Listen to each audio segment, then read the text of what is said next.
मंत्रिमंडल विस्तार से पहले सीएम हाउस में करीब 3 घंटे से चल रही बड़ी बैठक और मंत्रिमंडल विस्तार के बाद डेमेट्रियल कंट्रोल कैसे होगा इसको लेकर ये रणनीति बनाती हुई बैठक जारी है। बैठक में विनय सहस्त्रबुद्धे, वीडी शर्मा और सुभाष भगत मौजूद। प्रद्युम्न सिंह तोमर और संजय पाठक सीएम हाउस पहुंचे। पूर्व मंत्री गौरीशंकर बिसेन सीएम हाउस से बाहर निकले। पूर्व मंत्री राजेंद्र शुक्ल भी सीएम हाउस से बाहर निकले हैं।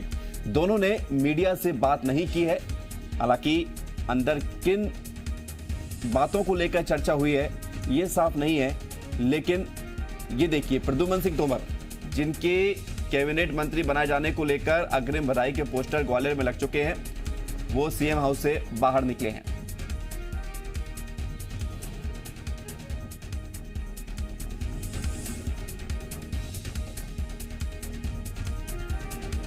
जी हाँ, तो मंत्रिमंडल का विस्तार सुबह 11 बजे होने जा रहा है और सीएम हाउस पर बैठकों का दौर जारी है।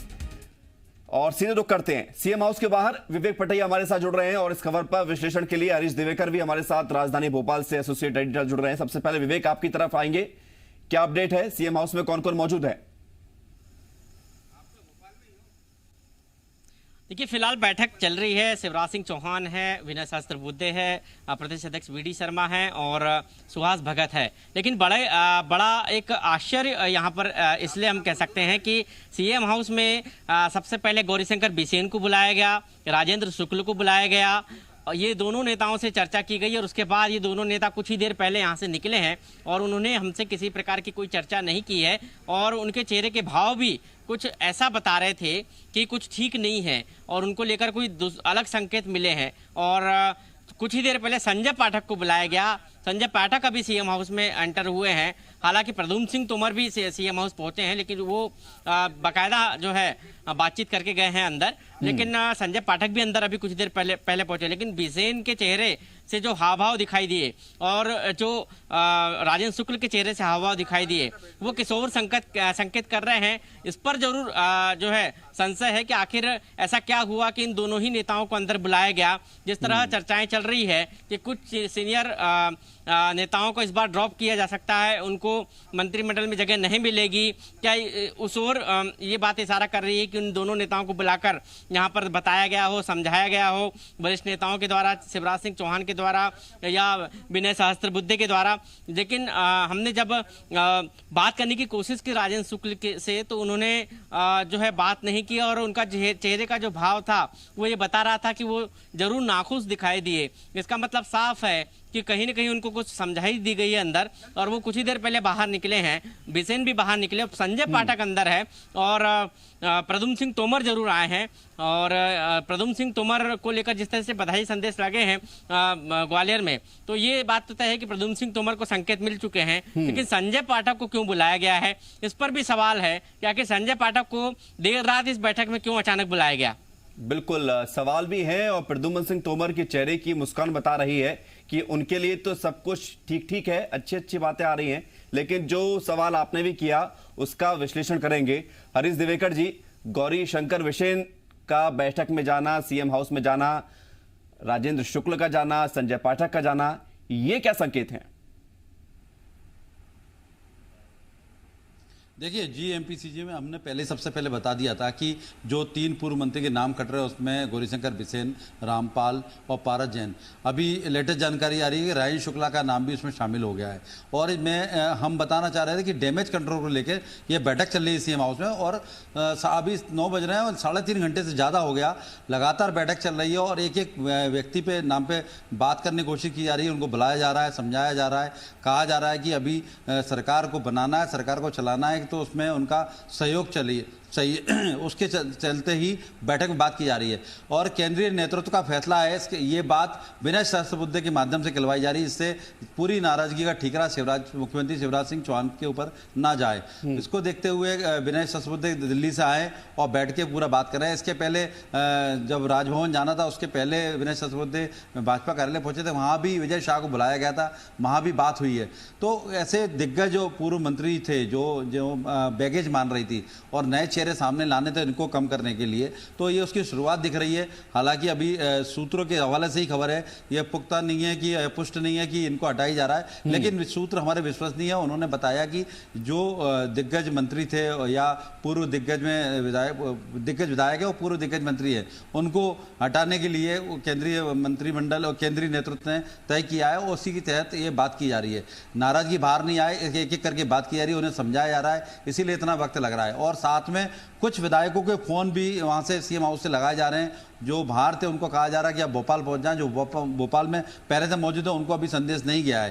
तो ये देखा जा रहा है कि पहले जितने नाराज होने वाले लोग हैं, असंतोष फैलाने वाले लोग हैं, पहले उनसे बात की जाए। अगर मामला ठीक ठाक रहता है तो फिर सब कुछ ठीक रहेगा। यदि कोई असंतोष फैलाता तो लास्ट मोमेंट पे हो सकता है एक आध नाम इधर उधर हो जाए। हालांकि सब कुछ पहले से तय है, यानी कि गहराई मापने की कोशिश हो रही है जो हरीश जी कि कौन किस हद तक नाराज हो सकता है, और जो संकेत मिल रहे हैं वो कुछ यही संदेश भी दे रहे हैं। विवेक, अभी 3 पूर्व मंत्री तो पहुंच चुके थे सीएम हाउस में, बैठक भी हुई है, चर्चा भी हुई है, और कोई भी पहुंचने वाला है क्या, कोई जानकारी? देखिए, 2 पूर्व मंत्री बाहर निकल चुके हैं। गौरीशंकर बिसेन काफ़ी वरिष्ठ है और शिवराज के काफ़ी भरोसेमंद मंत्री के तौर पर उन्होंने अपना कार्यकाल पूरा किया था, और अभी भी उनको उम्मीद है कि शिवराज सिंह चौहान के मंत्रिमंडल में उनको शामिल किया जाएगा। और अभी वो कुछ ही देर पहले मिलकर निकले हैं और ज़्यादा देर उनकी मुलाकात नहीं हुई है, वो थोड़ी देर ही अंदर रहे सीएम हाउस में और बाहर निकले हैं। राजेंद्र शुक्ल भी शिवराज सिंह चौहान के खास माने जाते हैं, और पूर्व सरकार में उनकी एक बहुत बड़ी भूमिका थी। जब शिवराज सिंह चौहान की सरकार 2018 के पहले, एक बड़ी भूमिका में राजेंद्र शुक्ल थे और भारी भरकम मंत्रालय शिवराज सिंह चौहान ने उनको दिए थे।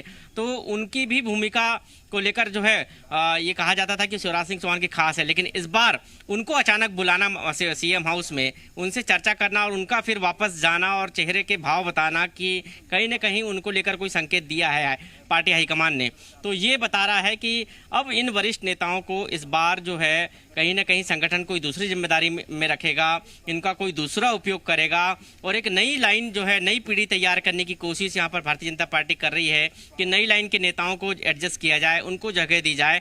और इसलिए इन नेताओं को हो सकता है कि ये संकेत यहाँ पर बुलाकर दिए हैं।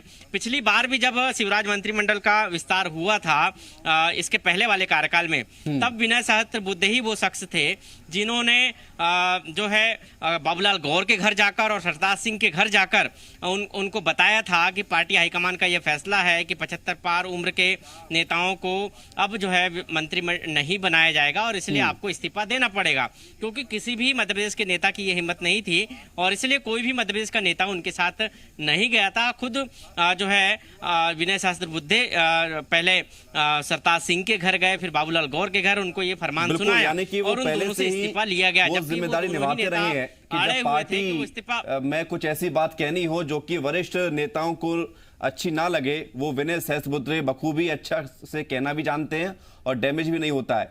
हरीश जी, तो आज अभी 9:10 तो हो गए हैं, लेकिन संभावना ऐसी है कि रात भर ही हलचल जारी रह सकती है सीएम हाउस में। निश्चित तौर पर रात भर हलचल जारी रह सकती है और देर रात तक चलेगी बैठक, क्योंकि मामला बड़ा है, सरकार बचाने और गिराने का खेल है और कांग्रेस भी बराबर आंख रखी हुई है कि कहाँ क्या नाराज होता है कौन और कहाँ कौन असंतोष पैदा करता है। तो भाजपा माइक्रो लेवल का मैनेजमेंट करती है, जैसा कि हम बताते आए कि चुनाव प्रबंधन और या फिर सरकार कैसे चलाना है, ये भाजपा को अच्छे से आता है और भाजपा उसी के तहत वो प्रबंधन मैनेजमेंट के तहत ही प्लानिंग कर रही है। और जो लगातार मंत्रिमंडल विस्तार को लेकर देरी हुई है, वो लगातार भाजपा का एक फीडबैक था कि अगर जल्दी कर देते हैं और जो नाराज नेता है अगर उनको नहीं मनाया जाता या उनका एक बैकअप प्लान तैयार नहीं किया जाता तो गड़बड़ हो सकती है। इसी के चलते आपने देखा होगा दिल्ली में 24 घंटे की एक्सरसाइज के बावजूद भी मंत्रिमंडल के नाम फाइनल नहीं हो पाए थे।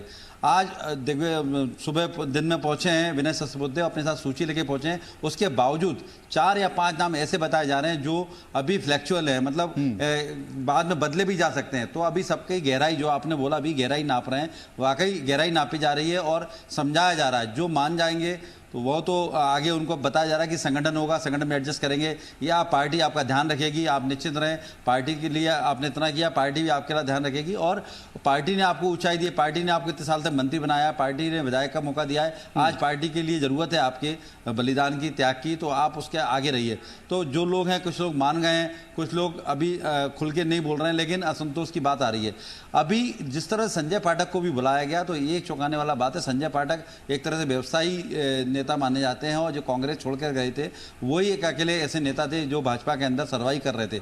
अभी तक जितने कांग्रेस छोड़ के भाजपा में गए थे अधिकांश लौट आए, चाहे उसमें बालन शुक्ला हो, प्रेमचंद गुड्डू हो या अन्य राकेश चौधरी हो, इसके साथ और भी नाम है, बाकी लोग सर्वाइव नहीं कर पाए। लेकिन राकेश पाठक बहुत अच्छे सर्वाइव कर गए, यहाँ तक कि संगठन के, सत्ता के सबके प्रिय रहे, व्यवसायी नेता है और सरकार गिराने के समय भी उनका हेलीकॉप्टर या उनकी भूमिका काफ़ी अहम रही। उनका हेलीकॉप्टर का इस्तेमाल भी हुआ और ऐसा माना जाता रहा कि सरकार को, विधायकों को इधर करने में संजय पाठक सारी भूमिकाएं निश्चित तौर पर सरकार के लिए, बीजेपी के लिए फायदेमंद कितनी रही हैं ये अलग बात है। लेकिन फिलहाल तो मसला मंत्री बनाने को लेकर है, कितने मान जाते हैं, कितने बिगड़ते हैं, ये कल 11 बजे के बाद साफ हो जाएगा। बहुत